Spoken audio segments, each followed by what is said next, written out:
Bonsoir Patricia. Bonsoir Justin Schmitt et bonsoir à vous tous. Merci de nous être fidèles chaque jour sur Monaco Info, y compris le dimanche pour ce best-of de la semaine.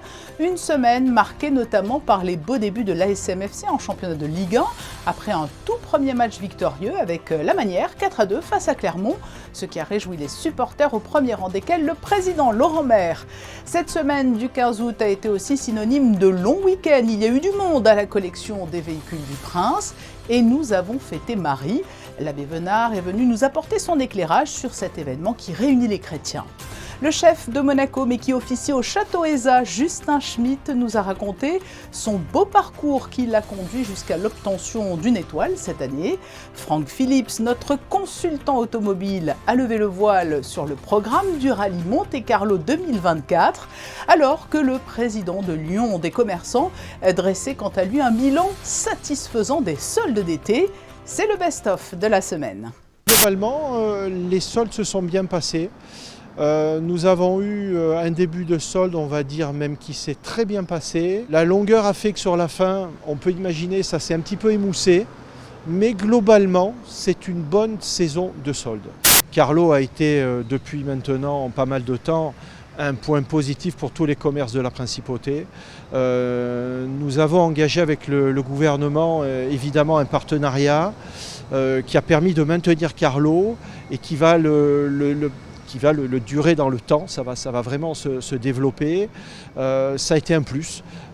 Ça a permis à des gens qui peut-être voulaient aller dépenser en dehors de la Principauté, de se dire ben non, j'ai du crédit sur ma carte Carlo, et ben je viens le redépenser en Principauté. Nous avons voulu sensibiliser les adolescents à la cause des femmes et surtout leur montrer qu'à Monaco s'était aussi construit grâce à des femmes qui ont joué un rôle capital et mettre en avant des institutions en lien avec les femmes. L'idée, c'est de leur montrer vraiment la richesse de la principauté, mais on aborde un certain nombre de sujets où Monaco s'est avéré être un précurseur, particulièrement dans le domaine du sport au féminin. Ça renvoie véritablement à une prise de conscience qu'il y a un décalage profond entre l'utopie, l'idéal incarné par des petites filles, des jeunes filles, des jeunes femmes, et la réalité.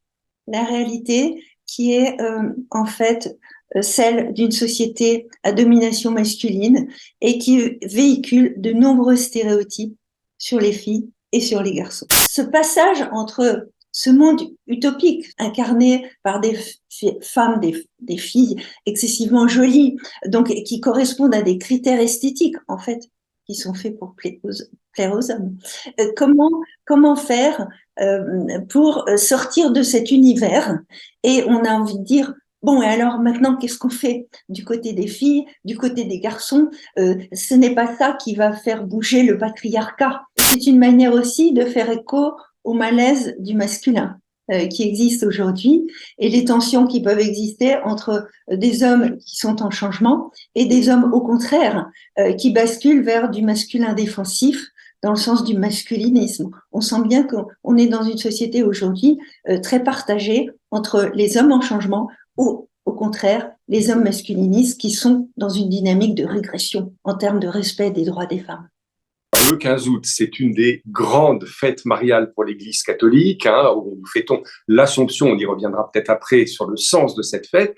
Elle est marquée d'abord par des messes solennelles, un peu partout dans toute l'Église, et puis à beaucoup d'endroits aussi par des processions. Alors ça vient plus spécifiquement de l'histoire française. Vous savez, Louis XIII a attendu des dizaines d'années avant de pouvoir avoir un enfant, et il a consacré son royaume, la France, à la Vierge Marie, et en promettant que s'il avait un enfant, et ce sera le futur Louis XIV, eh bien, tous les ans en France se tiendraient des processions à l'occasion de la fête du 15 août. Et donc, c'est comme ça, et c'était même devenu la fête nationale en France, avant qu'avec la Révolution française, la fête nationale le soit ensuite au 14 juillet.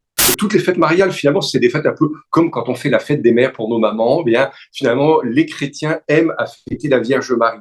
Et c'est vrai que le 15 août, on la fête dans un vocable, dans son Assomption, c'est-à-dire le moment où la Vierge Marie, en fait, ne meurt pas comme chacun de nous. Nous savons qu'au moment de notre mort, il y a une séparation de l'âme, du corps, et puis le corps disparaît. jusqu'à la résurrection, et puis nous retrouverons un jour notre unité. La Vierge Marie, du fait qu'elle a été la mère de Jésus, la mère de Dieu dans son humanité, est préservée de cette mort et elle est enlevée corps et âme vers le ciel pour retrouver Jésus, pour retrouver Dieu. La montagne, c'est un univers vraiment exceptionnel, hein. C'est sauvage, c'est beau, on est libre, voilà, on peut choisir l'itinéraire qu'on veut. Ça doit être un bol d'air pour les personnes qui viennent vraiment de loin et c'est pas leur milieu de vie, donc c'est vraiment un bol d'air. Surtout quand on est dans le parc national du Mercantour, voilà, il faut faire attention aux animaux, ils font partie du massif. C'est nous qui venons dans leur environnement, donc voilà, on les regarde, on les observe de loin, mais on crie pas, on leur fait pas peur. C'est quand même des beautés de la nature, faut en profiter, on a de la chance de les voir. Voilà, donc faut les respecter. Il est encore beau, il y a des très belles fenêtres météo. Voilà, jusqu'à fin septembre, en général, il y a des magnifiques journées en montagne, les couleurs d'automne arrivent. Voilà, donc c'est encore bien occupé pour aller voir de belles montagnes, de beaux sommets. Moi, je suis un peu comme tout le monde. J'ai la presse encore ce matin. On nous parle que Zakaria passe sa visite médicale aujourd'hui. Un joueur de plus au milieu de terrain. Je pense de toute façon avec le départ de Youssouf Fofana. Ça va être du poste pour poste. Après, on nous parle de Balogun, on nous parle d'un autre attaquant. On va voir. Mais là, la priorité, c'est surtout la défense. Alors là, du coup, on a notre dernier joueur qu'on vient de recruter qui était blessé pour ce match-là. Donc en espérant le voir pour le match de Strasbourg. Mais c'est vrai que je pense que le secteur prioritaire pour les recrutements, c'est surtout la défense. Le coach que beaucoup, la plupart des supporters de Monaco ne connaissaient pas, qui a l'air d'être un entraîneur moderne, avec un jeu très offensif. Ces temps-ci, les recrutements sont toujours axés autour des ex-salariés Red Bull. Donc bon, on va faire abstraction de tout ça. Le plus important, c'est les résultats sur le terrain. Qui vient, qui part, d'où ça vient, du moment que les mecs fassent leur travail et se donnent à 1000% pour le club. Les visiteurs nous disent déjà que les voitures sont vraiment mieux mises en valeur que dans l'ancien lieu.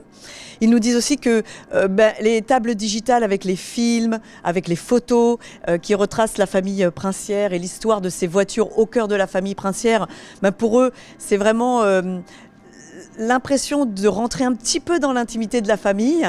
Donc ça, ils sont enchantés. Et puis par toutes les vidéos aussi et les petites films qui sont autour du Grand Prix de Monaco ou du rallye de Monaco sur la mezzanine avec les voitures de rallye et les voitures de F1.